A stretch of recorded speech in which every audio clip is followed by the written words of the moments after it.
देखिए, जब भी कोई नया राज्य बनता है तो उस राज्य में कुछ नीतियाँ बनती हैं, तभी इस राज्य को चलाया जा सकता है। उसी क्रम में आती है स्थानीय नीति, नियोजन नीति, विस्थापन नीति, उद्योग नीति, खनन नीति। तो मुझे लगता है झारखंड राज्य जो कि पूर्व की बात करें या आने वाले समय की बात करें, इस राज्य में उद्योग के बहुत चांसेस बनेंगे, खनन के बहुत सारे चांसेस बनेंगे और इन खनन और उद्योग के माध्यम से बहुत लोगों को विस्थापित होना पड़ेगा, क्योंकि उद्योग का और खनन का पहला नियम है ज़मीन।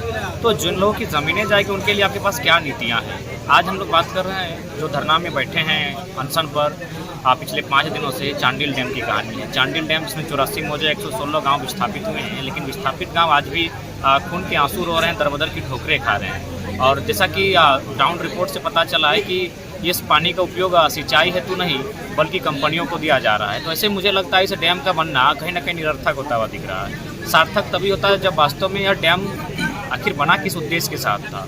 जब किसानों की ज़मीनें ली गई थी तो उन्हें यह आश्वासन मिला था कि इससे जो पानी एकत्रित होगा इससे सिंचाई के काम आएगा, अगर बिजली के काम आएगा तो उन गाँवों को प्राथमिकता दी जाएगी बिजली के माध्यम से। जो लोग स्थापित हुए हैं 20 किलोमीटर का दायरा होता है, 10 किलोमीटर नहीं होता है। तो ठीक इन्हीं वादों के साथ इस डैम का निर्माण हुआ था। लेकिन आज दुख की बात है, ग्राउंड रिपोर्ट की बात करें और स्रोत की बात करें तो इस डैम का पानी कंपनियों को जा रहा है, बड़ी बड़ी कंपनियों को जा रहा है, जो कि निरर्थक है। इस डैम की सार्थकता तभी होगी जब इस पानी का उपयोग सिंचाई के लिए हो और साथ ही एक सीमा होती है, 1 मीटर की सीमा होती है और कहीं ना कहीं संकट की जो सीमा होती है जल का स्तर, उससे ऊपर इस पानी को कहीं ना कहीं हो जाना। इससे जो विस्थापित गांव तो अलग मामला है, लेकिन उसके बाद जो गांव है इस पानी के ऊपरी इनका बहाव ऊपर हो जाने के बाद बाकी जो 20-22 गांव हैं उन्हें भी काफ़ी संकट का सामना करना पड़ता है।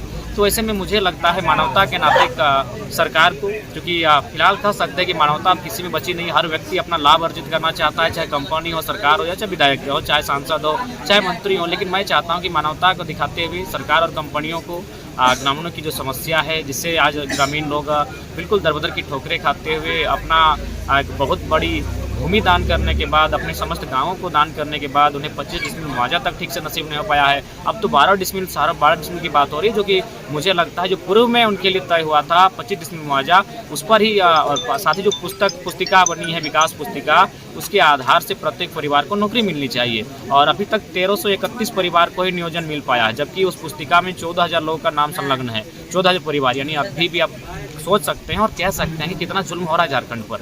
यानी मुझे लगता है इस संसार में अगर सबसे कोई सहता है तो धरती के बाद एक माँ, और माँ के बाद तीसरा कोई सहता है तो कहीं ना कहीं झारखंडी है, जिसने आज तक दुख को सहने की एक सीमा को लांघ लिया है। अब ये आक्रोश के रूप में फूटेगा और मुझे लगता है इससे संकट का सामना पूरे प्रदेश को करना होगा। तो इससे अच्छा हो कि सभी लोग हंसी खुशी के साथ अपने ज़मीन पर सुरक्षित रहें, अपने हितों की रक्षा उनकी हो, और उनके हितों की रक्षा हेतु ही झारखंड राज्य बना था। तो सरकार, चूँकि उनके मैनिफेस्टो में भी था ये चांडिल डैम की कहानी, तो चांडिल डैम के जो विस्थापित लोग हैं 84 मौजा 116 गाँव, इनके दर्द को समझने की चेष्टा की जाए और इस पर कंपनी का अंकुश लगे, इस पर जो अफसरशाही उसका अंकुश लगे, भ्रष्टाचार का अंकुश लगे और वास्तविक मुआवजा नियोजन उनको मिलना चाहिए जो 116 गाँव के लोग यहाँ उजाड़े गए हैं। 5 दिनों से लगातार अनशन में बैठे हैं और ऐसे में आप आए हैं तो कहीं ना कहीं आशा बना हुआ कि आंदोलन में धार आएगी। देखिए, हम लोग का विशेषकर हमारी समिति का हमेशा प्रयास रहता है कि लोगों के बीच जाकर लोगों की समस्याओं के लिए लड़ना, क्योंकि हम लोग आंदोलनकारी के रूप में है और हम लोग हमेशा जितना हमारी शक्ति है, आज कह सकते हैं कल भी हम लोग आज 3-4 दिन से कंटिन्यू 3 बजे 4 बजे रात को हम लोग सोते हैं, आँख मेरे देखे बता रहे हैं। तो हम लोग जहाँ तक मेरा प्रयास है हम लोग लड़ने के लिए तत्पर हैं, लोग लड़ते हैं और अंत में यही कहेंगे कि मरता क्या नहीं करता, हम लोग ऐसे नहीं छोड़ेंगे। अगर इसका इतिहास और भूगोल बदलना पड़े तो उसके लिए हम लोग तैयार हैं, लेकिन माटी हमारी, अधिकार हमें मिलना चाहिए और नहीं मिलेगा तो इस बार बहुत बुरा परिणाम होगा।